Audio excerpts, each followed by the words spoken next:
Olá, vamos hoje falar agora de um movimento muito interessante chamado movimento de lançamento vertical. Vimos nas aulas anteriores o que acontece em queda livre. E agora, se eu pegar esse apagador e lançá-lo da minha mão, eu vou jogar ele para cima. Eu jogo, ele sobe, atinge uma altura máxima e depois ele volta. Esse movimento é o que nós chamamos de lançamento vertical. Podemos dividir o lançamento vertical em duas partes. Nós vamos ver o que acontece na subida e o que acontece na descida. Na subida, quando eu lanço aquele meu objeto para cima, ele só sai da minha mão se eu der a ele uma certa velocidade inicial. Uma vez lançado, o que acontece com aquele objeto? Você já viu na aula anterior de queda livre que começa a atuar contrário ao movimento, uma aceleração que a gente chamou de aceleração da gravidade. Como a aceleração agora é contrária à minha velocidade, a gente já viu isso na classificação de movimentos, aquele movimento passa a ser retardado. Então a sua velocidade vai diminuindo até que ele atinge no que nós chamamos de altura máxima, até onde eu levei, ele vai fazer o quê? Ele vai parar. Então vamos estudar o que acontece nesse movimento na subida. Perceba que a velocidade inicial é diferente da final porque há uma aceleração, portanto o lançamento vertical eu também posso dizer que é um movimento uniformemente variado. Então vamos aplicar as equações do movimento variado para o lançamento vertical na subida. Só que como eu tenho velocidade inicial para cima e a aceleração ela é para baixo, eu tenho que orientar o meu movimento, assim como eu faço com a trajetória. Qual é o meu lado positivo, qual é o meu lado negativo?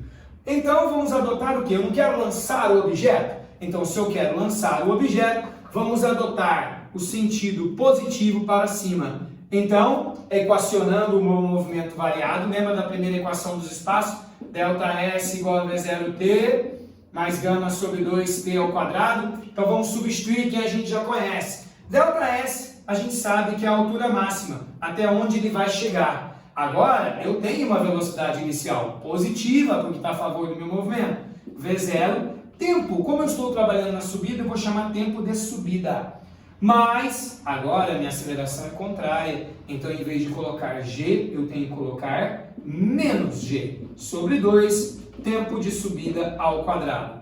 Essa passou a ser uma equação não muito boa para a gente guardar. Vamos deixá-la por enquanto aqui em caso de emergência. Vamos para a segunda equação. A segunda equação das velocidades, V igual a V0 mais gama t. Vamos substituir os valores. Lá em cima, na altura máxima, a minha velocidade final é 0. Então coloquei aqui, a velocidade inicial é positiva. Só que agora, de novo, a minha aceleração ela é negativa. Menos G. E tempo de subida, que é o tempo que eu levo para ir para lá.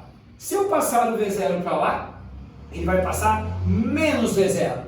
Menos de um lado, menos do outro, vai dar mais, posso deixar tudo positivo. E o G, multiplicando, passa para lá, dividindo. Portanto, chegamos à conclusão que se eu quiser conhecer o tempo de subida para eu lançar o objeto, basta que eu conheça a sua velocidade inicial e divida pela gravidade.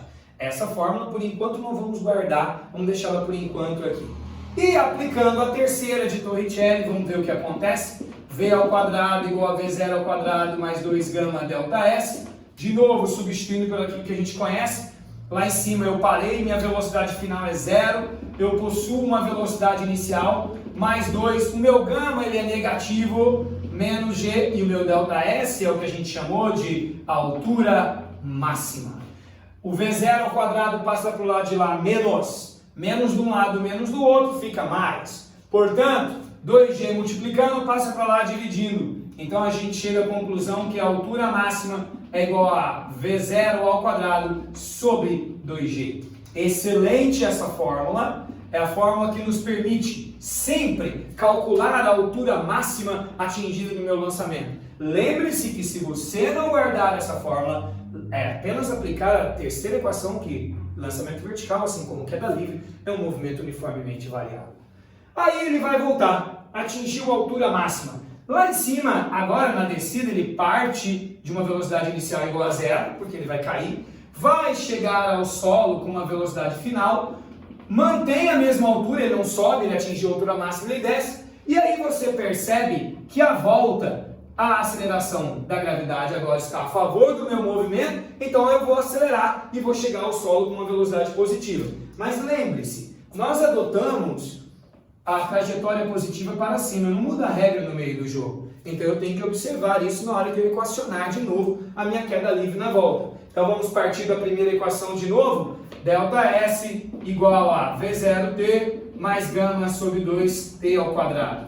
O meu ΔS é a minha altura máxima que permanece. Agora, o que acontece? Eu parto do repouso, não tenho aquela parcela. Na minha aceleração eu tenho negativa, menos g sobre 2, só que agora eu vou usar tempo de queda ao quadrado. Não quero guardar essa forma porque ela é muito importante para mim por enquanto. Vamos para a segunda equação do movimento variável.